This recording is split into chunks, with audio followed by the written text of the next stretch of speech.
이탈리아가 원자력을 다시 꺼내들었습니다. Di lungo periodo, di qui la scelta di riprendere il cammino del nucleare. 현 정부죠.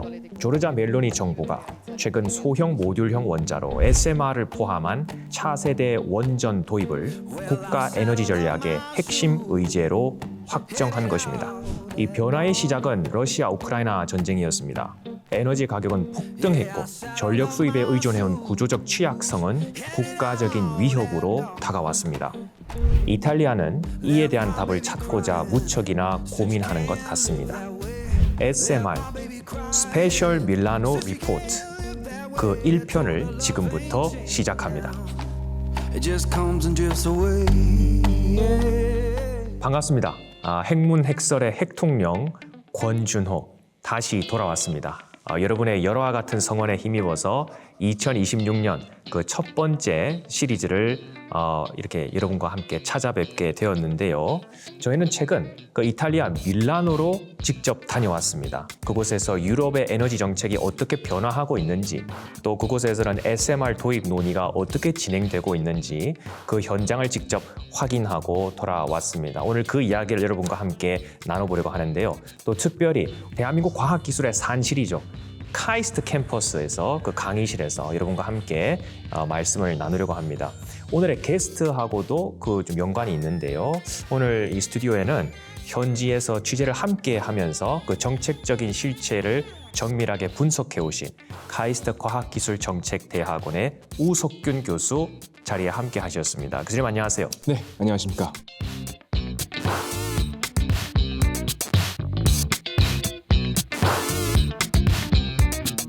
예, 오늘 또 오랜만에 오셨는데 우리 핵문 핵설 시청자들께 인사 한번 부탁드리겠습니다. 안녕하세요. 카이스트 과학기술정책대학원의 우석규입니다. 밀라노에서 확인한 유럽의 원자력 정책의 데이터와 현장의 목소리를 바탕으로 객관적인 분석을 전해드리겠습니다. 카이스트 캠퍼스 강의실을 저희가 이렇게 좀 직접 이렇게 찾아왔는데 어떠십니까? 좀 마음이 좀 편안하신가요? 지난번 성수동보다? 근데 이렇게 큰 데서 강의해 본 적은 없어서 사실 그러세요? 저도 좀 새롭네요. 네. 저희가 또 특별히 오늘 좀 게스트급이 좀 높아가지고 저희가 좀 특별히 좀 제일 좀 널찍한 강의실을 좀 저희가 좀 빌렸습니다. 근데 그러고 보니까는 그 작년 가을에 교수님하고 동경 다녀오신 이야기를 네. 나눴어요. 맞습니다. 또 이번에는 밀라노 다녀오신 이야기를 나누고 사실 그렇거든요. 이 외교 특사는 아무나 보내는 게 아닙니다. 그렇습니까? 예, 그것도 제가 제일 좋아하는 그런 분을 제가 이 외교 특사로 보내기 때문에 핵통령의 외교 특사로서 제가 늘 감사드리고 있습니다. 제가 감사합니다. 예, 밀라노 하면 사실 그 파쇼의 도시 아닙니까? 파쇼. 이탈리아 전체적으로 봐도 이 어떤 그 예술의 도시, 예. 르네상스의 그것도 나라. 예. 좀 과학 기술하고는 거리가 멀다고 생각하시는 분들이 네. 많을 것 같아요. 네. 그 왜 핵문 핵설의 첫 번째 행선지가 밀라노였는가? 네. 그거부터 좀 설명해 주시겠습니까? 사실 우리가 이탈리아 하면 특히 이제 밀라노 패션을 많이 생각하는데 사실 수많은 과학자들을 배출했죠. 이탈리아가요. 갈릴레오, 토리첼리, 또 이제 근대에 와서는 페르미 등. 페르미. 네. 그런데 특히 이제 또 밀라노 하면은 레오나르도 다빈치가 가장 왕성히 활동했던 그런 도시입니다. 대한민국에 정약용이 있다면 이탈리아에 다빈치가 있죠. 그렇게 봐도 될 것 같습니다. 그렇죠. 예, 아주 융합 인재의 대표적인 표상인데. 네. 또 밀라노에서 그렇게 활동을 하셨군요. 네. 이렇게 밀라노의 다빈치하고 관련된 그런 유적들도 많이 있습니까? 다빈치 박물관이 아마 제일 대표적일 것 같습니다. 박물관이 따로 있어요? 네. 거기서 보면은 이제 다빈치가 예술가이기 전에 이제 철저한 실용주의 엔지니어였다 이렇게 볼 수 있습니다.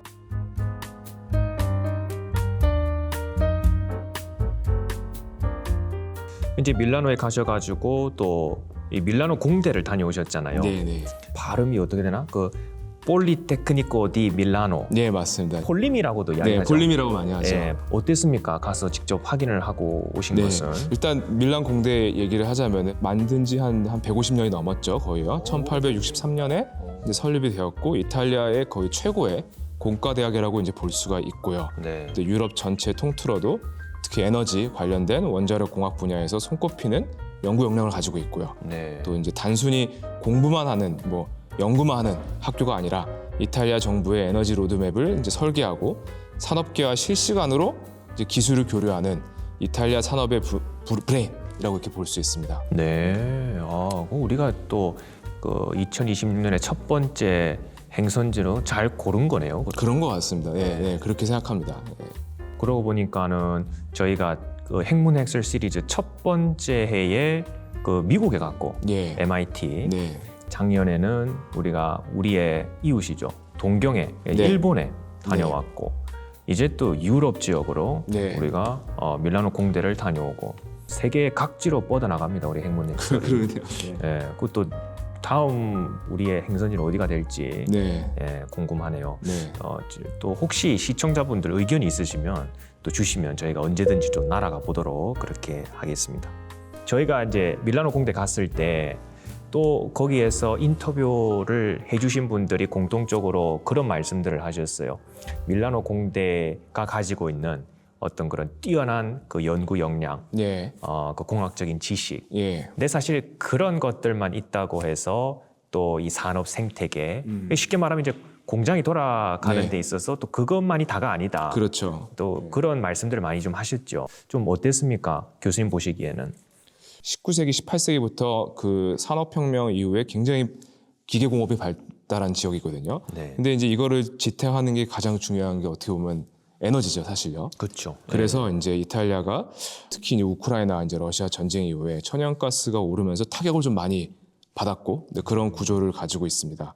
어떻게 보면은 이제 지금 전력의 물기를 안정적으로 확보하는 게 이제 국가적 과제가 된 거고요. 이탈리아 최고의 공학의 지성들이 모인 이제 폴리미 밀란 공대에서 원자력을 이제 이념이 아닌 제조업을 살리기 위한 필수 인프라라고 다시 정의를 하고 있는 것으로 보이고 있습니다. 대단한 사명감을 가지고 계신 것 같아요. 그러게요. 들어보니까. 네. 이제 그곳에서 이제 앞으로의 해법을 찾겠다라고 네. 하는 그런 포부를 우리가 좀 확인할 수 있었는데 그러면 이제 본격적인 이야기를 하기에 앞서서 예. 또 이탈리아라고 하는 국가적인 어떤 그 배경 네. 또 그 맥락을 네. 우리가 좀 짚고 넘어가야 하겠습니다. 이탈리아 하면은 유럽 지역에서 가장 먼저 탈원전을 선언했던 그런 네. 국가로 잘 알려져 있거든요. 그렇죠. 예. 그 역사를 혹시 알고 계십니까? 원전 사고로 가장 대표되는 예. 86년에 체르노빌 사고가 있었는데 그게 이제 결정적이었죠. 체르노빌 사고가 나고 이제 그 1년 뒤에 87년에 이제 국민 투표 레퍼런덤이 이제 실시가 되었고 유럽에서 어떻게 보면 가장 먼저 가동 중인 모든 원전을 멈추는 그런 파격적인 선택을 한 나라가 이탈리아였습니다. 네. 체르노빌 원전 사고가 촉발점이 된 거네요. 그렇죠. 예. 네. 공교롭게도 올해가 그 체르노빌 원전 사고가 난 지 정확히 40년입니다. 네, 맞습니다. 그죠. 예. 네. 근데 이제 와서 네. 40년 흘렀는데 네. 트라우마를 뒤로하고 예. 다시 원자력을 하겠다라고 선언을 한 것. 네. 그 자체로 굉장히 좀 우리에게 시사하는 바가 클 것 같거든요. 네. 네. 이게 단순히 뭐 이렇게 전기가 부족해서 뭐 이게 하겠다는 겁니까? 아니면은 또 다른 문제가 있기 때문에 갑자기 이제 원자력을 하겠다고 한 겁니까? 그러니까 저희가 전문가분들이랑 지금 얘기를 해보니까 단순히 전력난 문제는 아닌 것 같습니다. 네, 그래서 핵심은 불안정한 미래에 대한 생존 전략이고요. 에너지 안보, 그리고 기후 위기, 그리고 이제 산업 경쟁력이라는 세 갈래의 압박이 동시에 이탈리아를 옥죄고 있기 때문입니다. 그래서 저희가 이번에 가서 이제 좀 그 자문을 좀 받은 조르지오 로카텔리 교수님의 진단을 직접 들어보시죠. I'm very pleased to be here with you today. So my name is Giorgio Locatelli.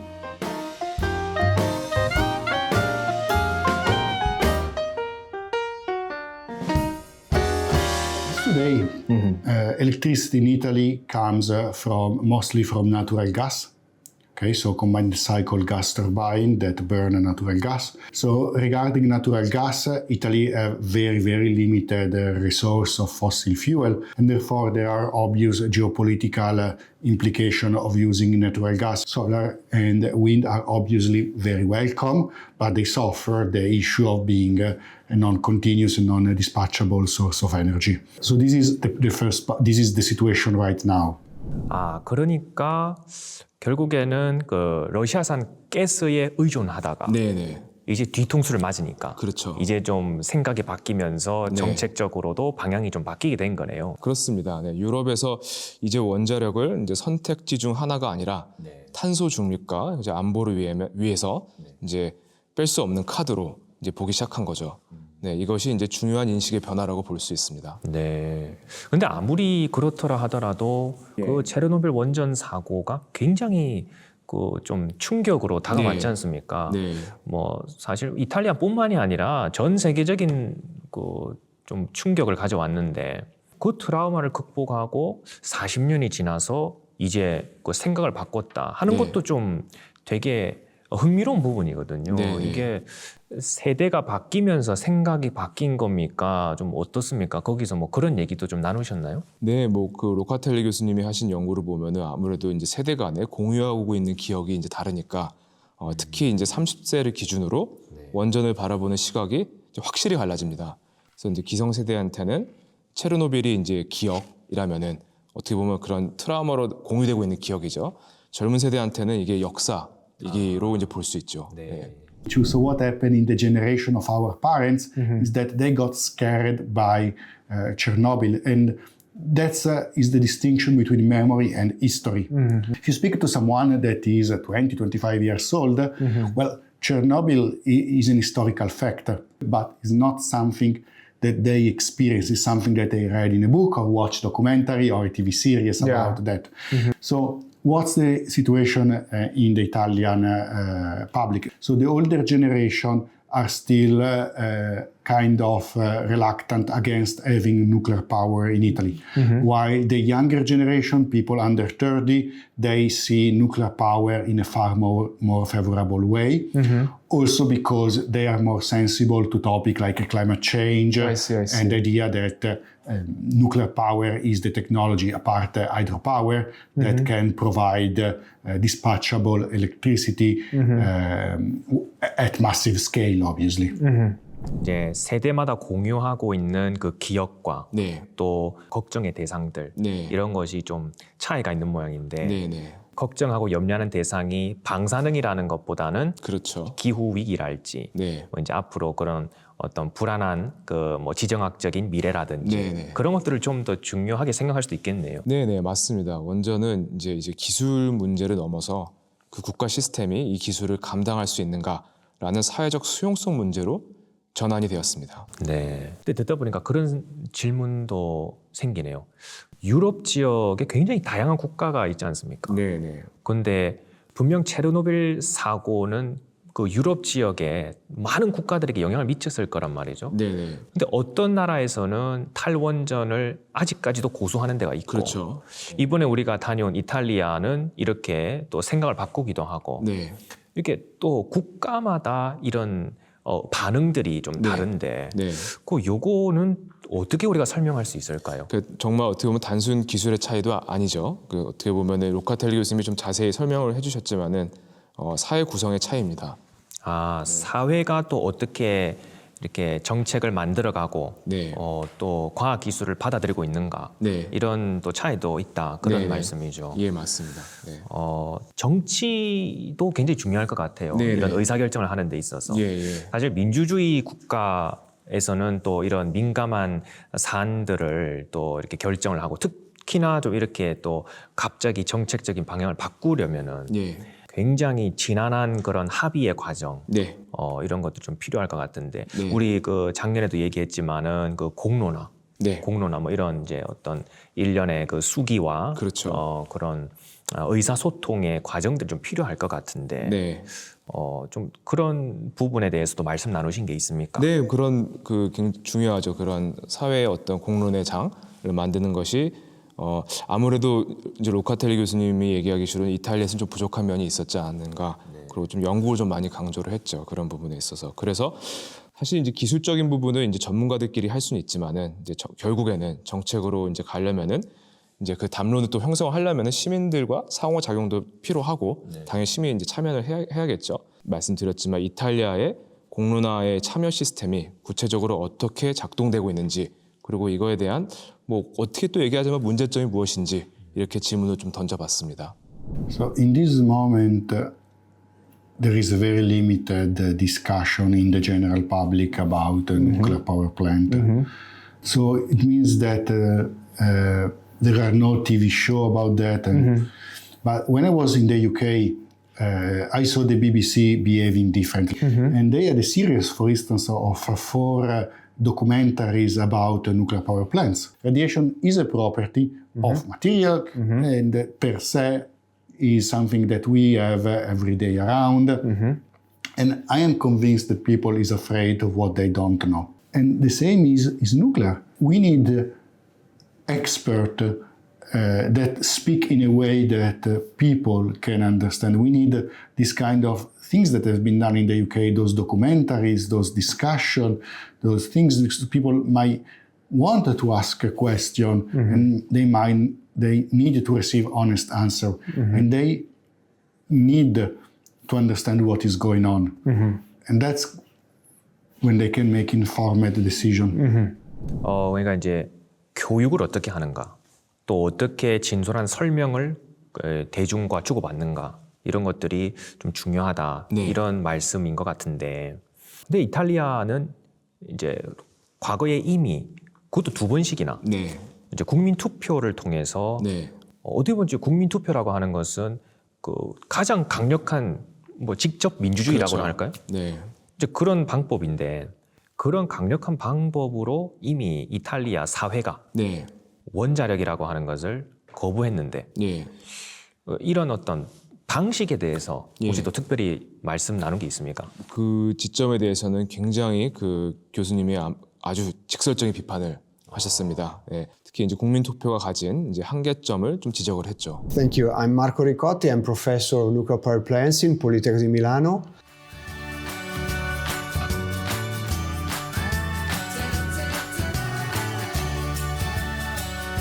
It's not just yes or no. A referendum is yes or no. Yeah.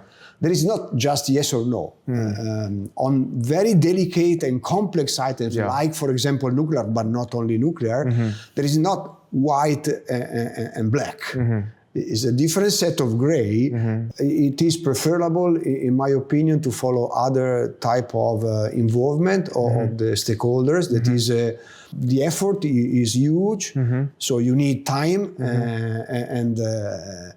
and people and effort, but is the only way to have an effective interaction with the stakeholders. 그래서 결국 이제 원전은 감정적인 투표가 아니라 데이터와 이성적인 이제 토론에 기반한 사회 전체의 합리적인 선택이 돼야 된다. 이런 뜻으로 볼 수가 있습니다. 그 말씀을 듣다 보니까는 이탈리아가 지금 하고 있는 그런 고민들이 사실 우리한테도 뭐 남의 얘기는 아닌 것 같습니다. 앞으로 이제 차세대 원자력, 특히나 이제 앞으로 우리가 열심히 개발하고 있는 SMR을 어떻게 할 것인가에 대해서 우리나라도 앞으로 이제 많은 결정들을 해야 될 텐데 이 과정에서 우리에게 어떤 의미를 가지고 있는지 한번 고민해 볼 대목이라고 생각합니다. 그렇다면은 이 SMR이라고 하는 신기술의 실체는 무엇인지 그것도 좀 우리가 알아봐야 되겠는데요. 그거는 2편에서 여러분들과 함께 더 자세히 나눠보도록 하겠습니다. 1편은 여기까지 마무리하는 것으로 하고요. 2026년에 우리 핵문 핵설 첫 번째 편 SMR, 여기서 SMR은 Special Milano Report. 지금까지 1편이었습니다. 시청해 주신 여러분 고맙습니다. 교수님 고맙습니다. 네, 감사합니다. 네.